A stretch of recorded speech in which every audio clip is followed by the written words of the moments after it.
कर्म सिद्धांत। एक बार पार्वती माता भगवान शिव शंकर के साथ पदयात्रा पर विश्व भ्रमण के लिए निकली। विश्व में अनेक स्थान घूमने के बाद पार्वती माता थक गईं और भगवान शिव से थोड़ी देर विश्राम करने को कहा। भगवान शिव ने विश्राम करने के लिए हामी भरी और दोनों एक पीपल के पेड़ के नीचे बैठ गए। थोड़ी देर बाद भगवान शिव अपनी करवट बदलकर लेट गए, लेकिन पार्वती माता की निगाहें उन चींटियों की कतार पर टिकी थीं जो एक स्थान से दूसरे स्थान पर जा रही थीं। और चींटियों के बीच रास्ते में पड़ा था एक रेंगने वाला कीड़ा, जिसे चींटियां निरंतर काट रही थीं। कीड़ा अपनी रक्षा करने में असमर्थ था, क्योंकि चींटियां अनेक थे। कीड़ा अत्यधिक पीड़ा में था। वह अपनी रक्षा करने के लिए झटपटा रहा था। पार्वती माता यह दृश्य देख दुखी होने लगी। माता कैसे न कैसे उस कीड़े की पीड़ा मिटाना चाहती थी, लेकिन खुद करने में असमर्थ थी। तो पार्वती माता ने कीड़े को इस समस्या से निजात दिलाने के लिए भगवान शिव से प्रार्थना की। भगवान शिव ने जब खड़े होकर उस कीड़े को देखा तो उन्होंने पार्वती माता को समझाया कि इस पर अपना ध्यान मत दो। यह किसी पीड़ा में नहीं, अपितु अपने कर्मों का फल भोग रहा है। लेकिन पार्वती माता अपने कोमल हृदय से इस कठोर और पीड़ादायक दृश्य को देखकर काफी दुखी थी।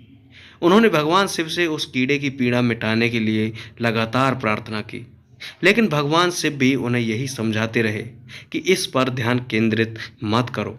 यह अवश्य ही अपने कर्मों का फल भोग रहा है। भगवान शिव ने इस समस्या से छुटकारा पाने के लिए माता पार्वती को वहां से कहीं दूसरे स्थान पर चलने को कहा, ताकि उनका ध्यान वहां से हट सके। लेकिन माता पार्वती ने भी जिद कर रखी थी। वह बोली, जब तक इसकी पीड़ा नहीं मिटेगी मैं यहाँ से नहीं जाऊंगी। अब भगवान शिव को त्रिया हट के आगे मजबूर होकर उस कीड़े की पीड़ा मिटानी पड़ी। भगवान शिव बोले, पार्वती ठीक है, मैं इसका कष्ट मिटा रहा हूँ। अगर बाद में यह कुछ गड़बड़ करे तो तुम मुझे दोष मत देना।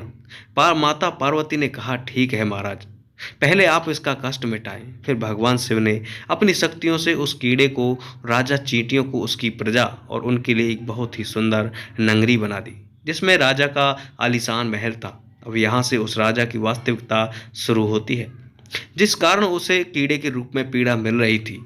अब जब कुछ बनकर तैयार हो गया था, तब भगवान शिव ने राजा, जो पहले कीड़ा था, से कहा, भाई अब तू अपना राजपाट संभाल, हम चलते हैं।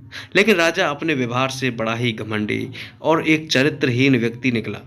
उसने माता पार्वती की सुंदरता पर मोहित होकर उनका हाथ पकड़ लिया और भगवान शिव का यह कहकर अपमान किया कि तू एक योगी, वन वन भटकने वाला, एक साधारण सा ब्राह्मण, भला तेरे साथ यह सुंदर स्त्री कैसे रह सकती है? इसकी जगह तो मेरे महल में है, जिसे मैं अपनी रानी बनाऊंगा। इतनी सुंदर स्त्री एक राजा की रानी ही बन सकती है, ना कि एक साधारण से योगी की, जिसे ना अपने आज का पता है ना कल का। अब मेरी बात सुन और यहाँ से चुपचाप चला जा। यह तो मेरी रानी बनेगी। भगवान शिव ने राजा को बहुत समझाने की कोशिश की और बोले, यह मेरी पत्नी है, तू अपना राजपाट संभाल, तुझे हजारों रूपमती मिल जाएंगी। भगवान शिव ने उसे खूब समझाने की कोशिश की, लेकिन राजा अपनी जिद पर अडिग रहा।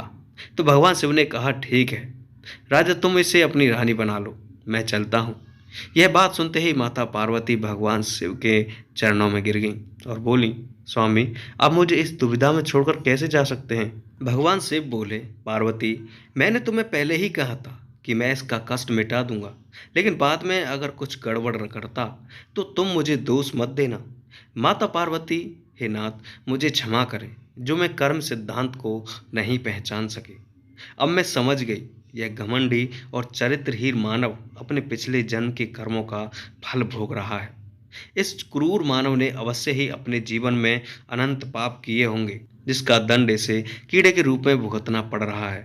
भगवान से प्रसन्न हुए कि चाहे पार्वती ने जिद करके ही इसका कष्ट मिटाना चाहा, परंतु अब वह कर्म सिद्धांत को समझ चुकी थी।